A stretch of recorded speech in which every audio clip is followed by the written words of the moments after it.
قرآن مجید کی سورہ عنکبوت کی آخری آیت میں نے پڑھی، اللہ فرماتے والذین جاہدوا فینا، وہ لوگ جنہوں نے ہمارے راستے میں جد و جہد کی، جنہوں نے ہمارے راستے میں کوشش کی، جذبے کے ساتھ آئے، فرمایا لنہدینہم سبلنا، ہم ضرور انہیں اپنی طرف راستہ عطا فرمائیں گے، ضرور انہیں ہدایت دیں گے۔ جس نے کوشش کی اسے ہدایت، تھوڑا جذبہ پیدا کریں، شوق پیدا کریں بھائی۔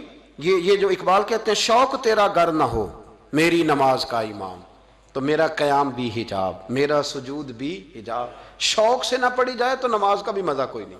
شوق تیرا گر نہ ہو میری نماز کا امام، شوق سے پڑھ، ذوق سے پڑھ، تڑپ سے پڑھ، جذبہ پیدا کر، توانائی آئے گی تیرے اندر، روحانیت بیدار ہوگی، تجھے اللہ تعالیٰ ہمت دے گا۔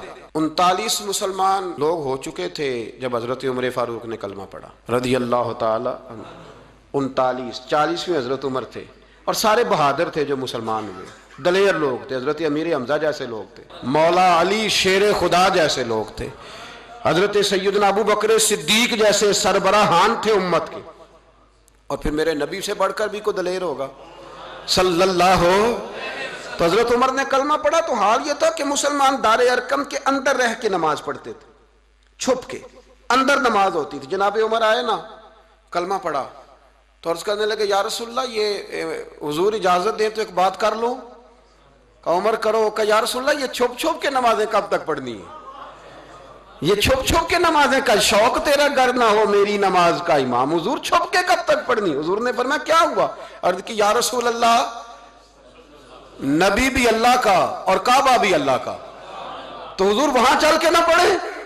تو نبی کریم صلی اللہ علیہ وسلم کے سامنے حضرت عمر نے جب یہ لفظ کہے تو حضور نے فرمایا عمر آگے تو کھڑا ہے اور تیرے بالکل پیچھے جبریل امین کھڑے ہیں، اور وہ تیری بات کی تائید کر رہے ہیں، جیسے تو کہتے ہیں ہم تیار ہیں۔ عرض کہ یا رسول اللہ لمبے لوگوں کی زیادہ کثرت کی ضرورت نہیں، صرف دو بندے صرف دو۔ کون کون سے؟ فرمایا ایک عمر، دوسرے امیر حمزہ۔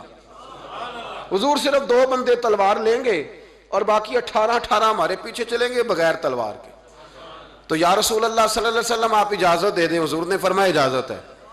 تو جناب فاروق اعظم 2 تلواریں لے کے نکلے اور حضرت عمر فاروق کوہ صفا پہ چڑھے اور چڑھ کے فرمانے لگے بھائی جس کا ارادہ ہو نا کہ اس کی بیوی بیوہ ہو جائے اور جس کا پروگرام ہو کہ اس کے بچے یتیم ہو جائیں وہ آئے، تمہارے پاس جتنے سور میں ہیں نا سارے لے کے آؤ، ہم اللہ کے گھر میں اللہ کے نبی کے طریقے کے مطابق نماز پڑھنے لگے ہیں۔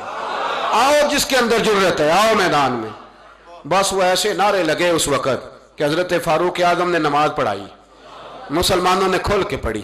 حضرت امیر حمزہ فرماتے ہیں سجدے پہلے بھی بڑے کیے تھے پر آج تو بڑا ہی مزہ آیا، آج تو پیشانی اٹھنے کو دل ہی نہیں کر رہا۔ حضرت عمر نے کہا آؤ نا جتنے سور میں ہو تم، پڑھنے لگے ہیں نماز۔ ایک جذبہ ہی ہے نا، ایک شوق ہی ہے نا، لمبی فوج کوئی نہیں پیچھے، 40 بندے صرف، ٹوٹل 40۔ فرمایا پڑھنے لگے نماز، آؤ نا تمہارا پتہ چلے، ادھر آ ستمگر ہنر آزمائے، تو تیر آزما ہم جگر آزمائے۔ پھر پڑھی گئی نماز، اور نماز پڑھ کے حضرت عمر جب واپس آئے تو میرے مصطفیٰ کریم کا چہرہ خوشی سے کھل گیا۔ حضور نے فرمایا آج کے بعد تو عمر نہیں تو فاروق اعظم ہے۔